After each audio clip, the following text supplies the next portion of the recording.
Good morning everyone, my name is I am from 9th ASOSC।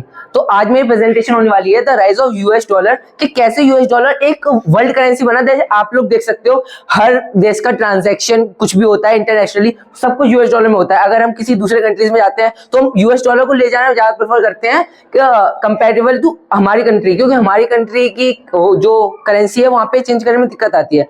तो आज हम यही देखेंगे कि how US dollar become a international currency. तो इसमें पहले हम पढ़ेंगे थोड़ा करेंसी की हिस्ट्री, करेंसी कैसे स्टार्ट हुई। सबसे पहले हम पढ़ेंगे बार्टर सिस्टम, उसके बाद हम पढ़ेंगे मनी ऑर्डर सिस्टम, और फिर हम देखेंगे कि दुनिया का पहला बैंक था वो कैसे स्टैब्लिश्ड हुआ, और उसके बाद देखेंगे ब्रेटन वुड एग्रीमेंट, जिसके बाद से यूएस डॉलर की पीक राइज स्टार्ट हुई।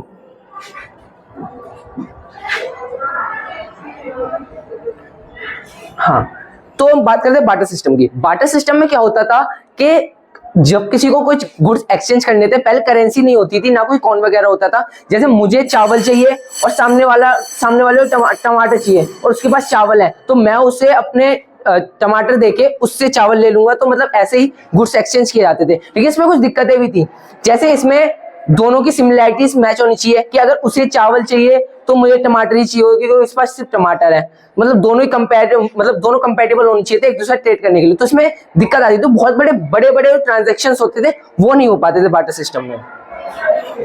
और उसमें डिविजिबिलिटी नहीं हो पाती थी। जैसे हमें कोई काऊ है सामने वाले पास, और हमारे पास कुछ ऐसा आइटम है जो काऊ के हाफ इक्वल है, तो ऐसा तो नहीं है कि गाय को आधा काट के हमें दे देगा। तो उसमें यही दिक्कत आती थी कि वो डिविजिबल नहीं है सामान, कुछ बड़ी चीज है तो वो छोटे बदले एक्सचेंज नहीं हो सकती। और उसमें वैल्यू स्टोर करने में दिक्कत आती थी। जैसे हमारे पास कुछ राइस आ गए, व्हीट आ गए, तो उनको हम ज्यादा दिन तक संभाल के नहीं रख सकते थे। वो ज्यादा से ज्यादा 6-7 महीने बाद सड़ने लगते थे, तो हम स्टोर करने की भी दिक्कत आती थी। और सामान को ले जाने की इधर से उधर, उसकी भी दिक्कत आती थी। तो बार्टर सिस्टम को थोड़ा सही करने के लिए हमारे कॉइन्स इंट्रोड्यूस हुए। तो इसमें तो कॉइन्स में सबसे पहले हमारे जो मेटल्स होते थे, like copper, iron, gold, silver, इन सबको एज अ ट्रेड में यूज किया गया। तो और फिर जब कुछ राजा महाराजाओं ने अपने खुद के कॉइन्स छापने शुरू कर दिए, उनकी एक वैल्यू होती थी, उनकी फिक्स वैल्यू होती थी कि इतनी वैल्यू है तो उतने का सामान कर सकते हैं। तो उसमें कोई वैसी दिक्कत नहीं आती थी, ऐसे बार्टर सिस्टम में आती थी कि दोनों ही सिमिलैरिटीज मैच करनी चाहिए। तो उसमें हमारे पहले से कॉइन्स होते हैं, तो हम उसको एक्सचेंज कर सकते हैं, जैसे आज के टाइम में होता है। और कॉइन्स के भी कुछ डिसएडवांटेजेस थे। जैसे कॉइन्स को भी हम ले जा नहीं सकते थे, भारी होते थे। और अगर हम जैसे दिल्ली से हमें मुंबई जाना है, तो वहां पे अगर हम जा रहे हैं तो चोरी का बहुत डर रहता था, रास्ते में कोई चोरी ना कर ले, या फिर हमारे और ले जाने की भी दिक्कत होती थी। तो इसका हमें एक सॉल्यूशन मिला। मान लो दिल्ली में एक ट्रेडर है, दिल्ली में एक, और मुंबई में भी उसके, मतलब उन दोनों की साथ में वो दोनों साथ में कनेक्टेड हैं। तो ऐसा हमें दिल्ली से मुंबई जाना है, तो हमने अपने कॉइन्स उसको पकड़ा दिए, उसने हमें एक रिसिप्ट दी, इसमें लिखा है कि इतने टाइप का गोल्ड, जैसे हमें कुछ ले जाना है तो इतनी वैल्यू का गोल्ड हमने उसको दिया है, वो हमें स्लिप देगा। और फिर हम जब मुंबई पहुंच जाएंगे तो हम उसके फ्रेंड ट्रेडर से उसको पर्ची दिखाएंगे, तो हमें उतनी वैल्यू का गोल्ड हमें वापस दे देगा, कुछ अपना कमीशन काटने के बाद। यही इसको कहा गया मेडिवल ऑर्डर सिस्टम। और जैसे आज के दिन भी ऐसे ही होता है, 500 के नोट पे लिखा होता है कि मैं धारक को 500 रुपए अदा करने का वचन देता हूं। इसका मतलब यही होता है कि 500 रुपए के बदले जितना भी गोल्ड है वो हमारे आरबीआई में सुरक्षित रख रखा है। आरबीआई गोल्ड से ज्यादा कभी पैसे प्रिंट नहीं करेगी। तो ये जो सिस्टम था, ये मनी मेडिवल सिस्टम, इसमें ये अभी ऑर्गेनाइज नहीं था। मतलब ये लोग सिर्फ ट्रस्ट पे चल रहा था। ये मतलब जितना भी ये सब होता था, अगर किसी ने धोखाधड़ी के ज्यादा चांसेस रहते तो चाइनीज एम्परर थे एक,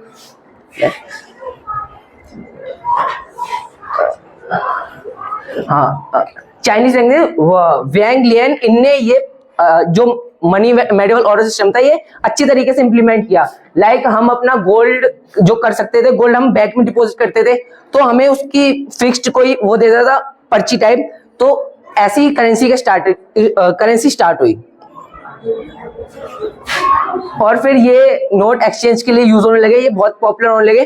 तो उसके बाद कुछ सालों बाद मार्को पोलो चाइना में आए, उन्होंने सिस्टम को देखा, उन्हें बहुत अच्छा लगा, फिर वो यूरोप में भी उन्होंने सेम सिस्टम इंप्लीमेंट करने की कोशिश की और वो इसमें सक्सेसफुल भी हुए। उन्होंने भी सेम पेपर मनी का कॉन्सेप्ट यूरोप में भी चालू किया और उसके यूरोप की करेंसी को उन्होंने नाम रखा पाउंड स्टर्लिंग। तो इस पाउंड स्टर्लिंग का 7.3 ग्राम ऑफ गोल्ड मतलब 1 पाउंड स्टर्लिंग, हम अगर 7.3 ग्राम्स ऑफ गोल्ड देंगे तो उसके बदले हमें 1 पाउंड स्टर्लिंग मिलेगा। और अगर हमें 1 किलो गोल्ड देंगे उनको तो हमारे 150 पाउंड स्टर्लिंग हमारे पास आ जाएंगे। और फिर यही नोट सिस्टम इंटरनेशनल गया, हमें बहुत सारे कंट्रीज से ट्रेड करना पड़ता था, तो उसके लिए हमारी थोड़ी कठिनाइयां जो होती थी पहले, एक तो एक कॉइन्स ये वो, तो वो थोड़ा कम हो गए। अब हमें बैंक को जाते थे सीधा, हम गोल्ड पकड़ाते थे, तो हमें एक करेंसी दे देते थे और हम जब चाहे वो उसको कन्वर्ट कर सकते हैं जितने वैल्यू पे हमने उसको लिया है, कुछ कमीशन काट के इसके। और इससे ट्रेड बहुत सिंपल हो गया कंट्रीज के लिए। इसको एक और नाम दिया जाता था, उसका नाम था गोल्ड स्टैंडर्ड। तो इसका मतलब ये था जिस कंट्री के पास ज्यादा सोना है वो ज्यादा रिसोर्सेस उसके पास हो सकते हैं और जिस कंट्री के पास कम सोना है उसके पास कम रिसोर्सेस होंगे। तो जब ये आया पाउंड स्टर्लिंग तो सारी कंट्रीज ने अपने अपने नोट्स लाना चालू कर दिए, सबने अपनी अपनी करेंसी चालू कर दी और इसके बीच में पाउंड स्टर्लिंग सबसे ज्यादा ट्रस्टेड करेंसी माना जाता था। तो इसको इंटरनेशनल ट्रांजैक्शंस में भी यूज किया गया क्योंकि यूके के पास बहुत सारा गोल्ड था जिससे वो अपने पाउंड स्टर्लिंग को बैकअप करता था और दुनिया का 60% ट्रेड पाउंड स्टर्लिंग से होने लगा।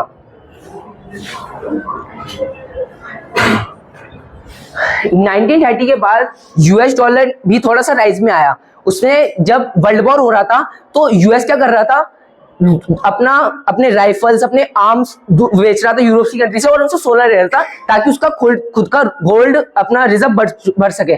तो वर्ल्ड वॉर के एंड तक उसके पास इतना 7.8 बिलियन पाउंड उसने ये सब बेच के वॉर में कमाए उसने।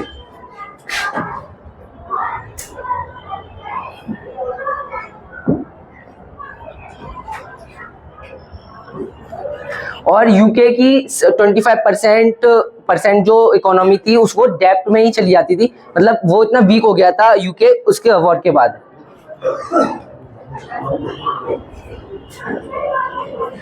और जैसे हमने बताया 22,000 टन्स गोल्ड यूएस रिजर्व में उसके पास था। उसने इतने सारे आर्म्स बेचे, इतने सारे वेपन्स बेचे कि उसके बाद इतना सारा गोल्ड उसके पास आ गया और यूरोप बिल्कुल बर्बादी कगार पे आ गया था वर्ल्ड वॉर सेकेंड के लास्ट तक।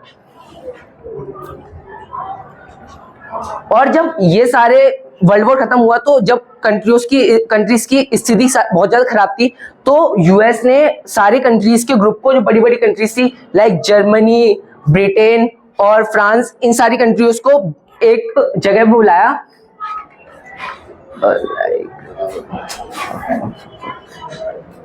हाँ, ईयर 1944 में उसने 700 रिप्रेजेंटेटिव्स को बुलाया 44 कंट्रीज से और ये जहां एग्रीमेंट हुआ था उस जगह का नाम था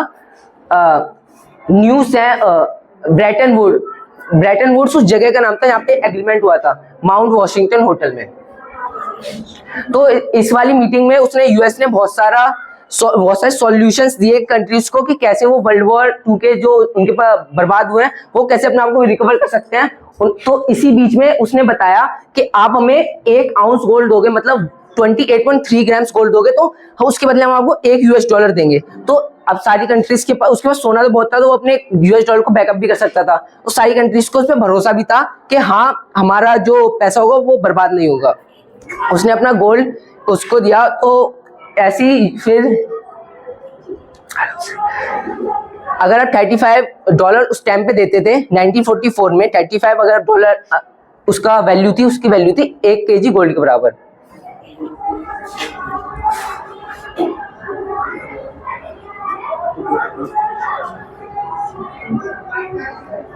और इसी ब्रेटन वुड एग्रीमेंट में वर्ल्ड बैंक और वर्ल्ड मॉनिटरी फंड का भी एस्टेब्लिशमेंट हुआ। तो वर्ल्ड मॉनिटरी फंड क्या होता है, जब कोई कंट्री डूबने की कगार पे होती है तो वो उसको डेब्ट देता है और वो डेब्ट भी उसको डॉलर में दिया जाता था ताकि वो उसको वापस भी डॉलर में ही करे ताकि यूएस का फायदा हो सके।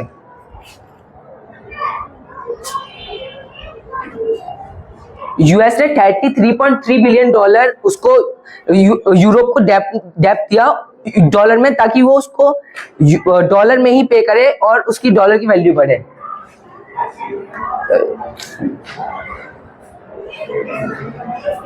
और फिर इसके बाद से ही ये डॉलर वर्ल्ड ट्रेड में आ गया और उसने सारे मतलब सारी कंट्रीज के बीच में डॉलर्स में ज़्यादा ट्रेड होने लगा, क्योंकि उनको भरोसा भी था, उसके पास बहुत सारा गोल्ड भी है।